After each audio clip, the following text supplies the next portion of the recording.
Well, today we're gonna react to how the CIA found Osama bin Laden. I might get kicked off YouTube, but I'm gonna kick though. Just 4 days before the 2004 US presidential election, a newly published tape appears on the news. The election between George Bush and John Kerry was dominated by foreign policy decisions in the wake of the September 11 attacks. Al-Qaeda's key members and associates have been brought to destroy, capture, kill Osama bin Laden and all of the terrorists. This tape, published by Al Jazeera, now shows a recovered Osama bin Laden, claiming responsibility for the attacks much more directly than before. The staging of this recording, in which bin Laden tries to appear as some legitimate figure, directly addressing the nation that he attacked, is a painful reminder that the most wanted man on the planet must be feeling somewhat safe wherever he may be.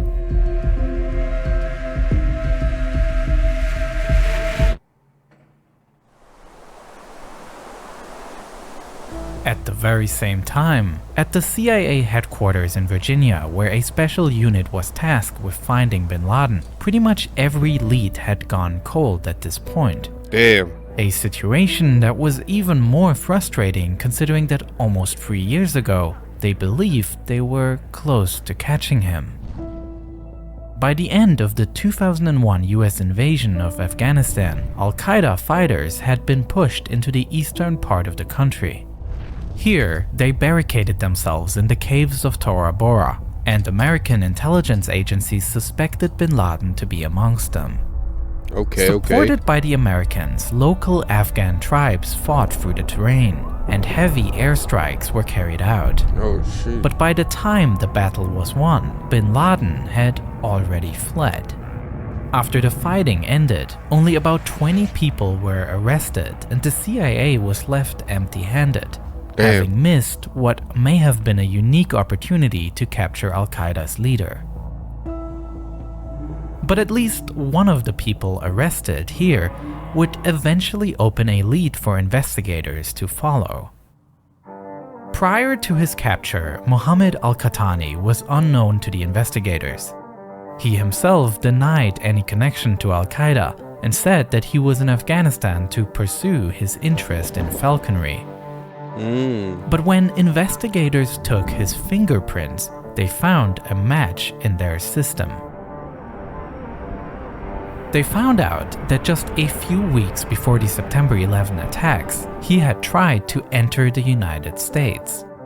Carrying $2,800 in cash with him and traveling on a one-way ticket, the customs agent became suspicious of Qahtani and denied him entry to the country, fearing he might be trying to illegally immigrate.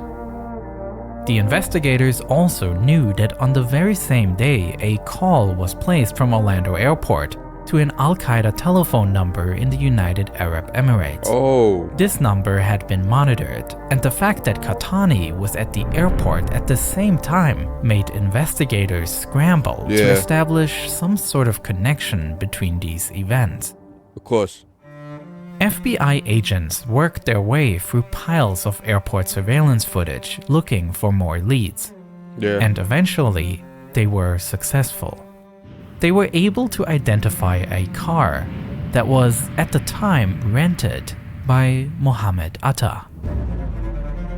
Atta was the ringleader of the September 11 attacks and piloted American Airlines Flight 11 that struck the North Tower of the World Trade Center. It was concluded that Atta was waiting at the airport to pick up Qahtani. It is widely believed that Qahtani was intended as one of the hijackers of United Airlines Flight 93, which is the flight that failed to reach the attacker's intended destination because it crashed in Pennsylvania while the passengers were attempting to regain control. With that knowledge, Qahtani was interrogated, and he was one of several Al-Qaeda captives that in the coming months and years made it possible for investigators to get a better picture of the group's inner workings. Who's this? Abu Zubaydah, a logistician for the group, was arrested in March 2002 and offered the CIA information that Khalid Sheikh Mohammed, who was Al-Qaeda's operational commander, had planned the attacks on America. Wow. 1 year later, he also was arrested. And Qahtani revealed that in July 2001, in preparation for the attacks, Khalid Sheikh Mohammed introduced him to a person previously unknown to the CIA, Abu Ahmed al-Kuwaiti, who trained Qahtani in operational security. All this helped investigators to understand Al-Qaeda's structure better, with less trained operatives, a command and planning layer, and bin Laden as the leader. But they were still clueless as to bin Laden's whereabouts. The CIA was mapping relationships to understand who was in close contact with him and how he communicated from his hiding place. The private network of bin Laden, his family members, were also looked at. However, there was no contact between bin Laden and those family members of him that could be located. What the CIA knew was that bin Laden continued to send messages though. In the following years, new audio tapes appeared, and it was known that he was communicating with members of leadership within Al-Qaeda. The strategy of the CIA, therefore, was to look for the courier network, people that transport information. Oh. Big and tasty. War with Iran. I'm running for governor. Explode in the sky. Our congratulations on An historic victory. In mid-January 2004, Kurdish security forces arrested a man named Hassan Gul. He was carrying a letter that was addressed to bin Laden.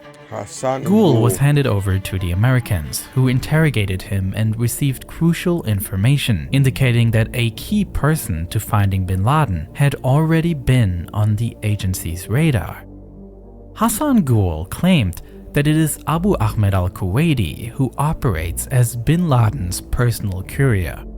As the focus of the investigation shifts to Kuwaiti, investigators receive conflicting information about his role within Al-Qaeda. While Hassan Gul describes a larger role and that Kuwaiti was familiar with both Khalid Sheikh Mohammed and with his successor Abu Faraj al-Libi, Khalid Sheikh Mohammed, on the other hand, denies a major role of Kuwaiti and claims that this person has long since retired and is inactive. In May 2005, Abu Faraj al-Libi himself was also arrested in Pakistan, and he too vehemently denied a larger role of Kuwaiti. Investigators were also questioning a guy that goes by the name of Hambali, the former leader of Al-Qaeda's Southeast Asian affiliate group. He claimed that Kuwaiti did play a role, as he was the one managing a safe house in Karachi around the time the Taliban fled from Afghanistan. This is crazy, bro. Like, why are we not learning this in school? Like, this is history. This is actual history. If anything, the many contradicting statements about the role of Kuwaiti made him all the more interesting. The problem was that other than his name, not much was known about him. And even the name itself is not uniquely identifiable, as it is not his real name, but an alias that translates as the father of Ahmed from Kuwait. Oh, wow. While some important information was obtained through the interrogation of prisoners, the techniques used were highly controversial. Many of the prisoners were subjected to so-called enhanced interrogation techniques. That means abusive treatment, including torture, such as in the form of waterboarding. What's the form of that? A 2014 Senate Intelligence Committee report examining the individual interrogations concluded that these techniques were ineffective and did not help to obtain information about bin Laden. Apart from that, there is the question of whether the display of the CIA's actions, seemingly freed from the rule of law, doesn't itself damage the national security of the country. It is a discourse that's bigger than the scope of this video. But with investigators stuck yet again, the next pieces of information will... Hey man, you already know, man. Them boys were involved. That's a fact.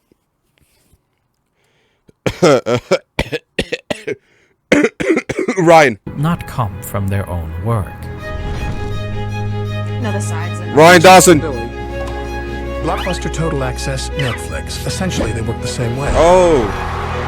The latest cyber drug of choice is called Twitter. For a war that's Twitter. never been waged. Calling it iPhone.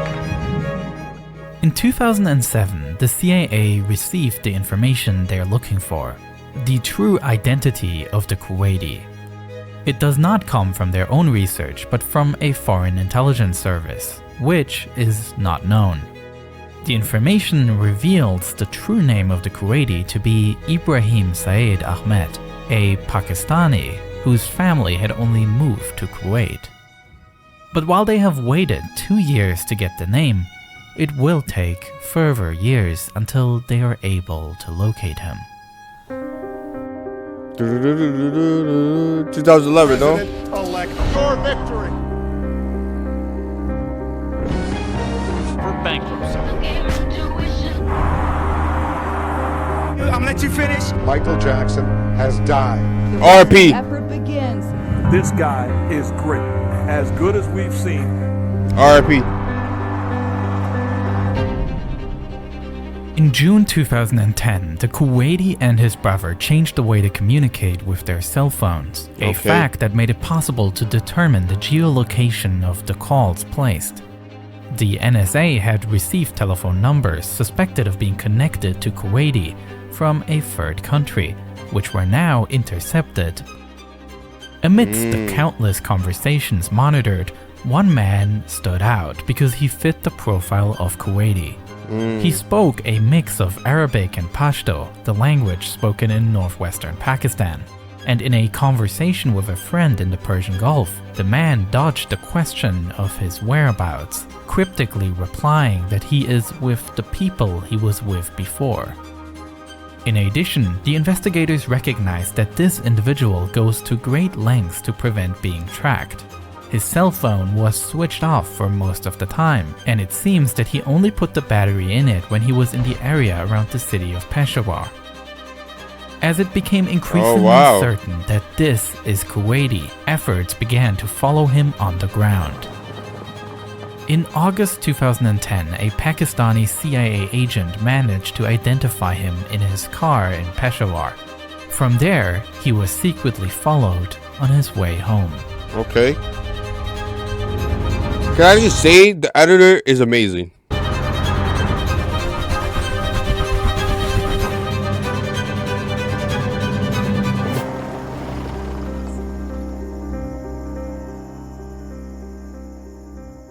The large house surprised investigators.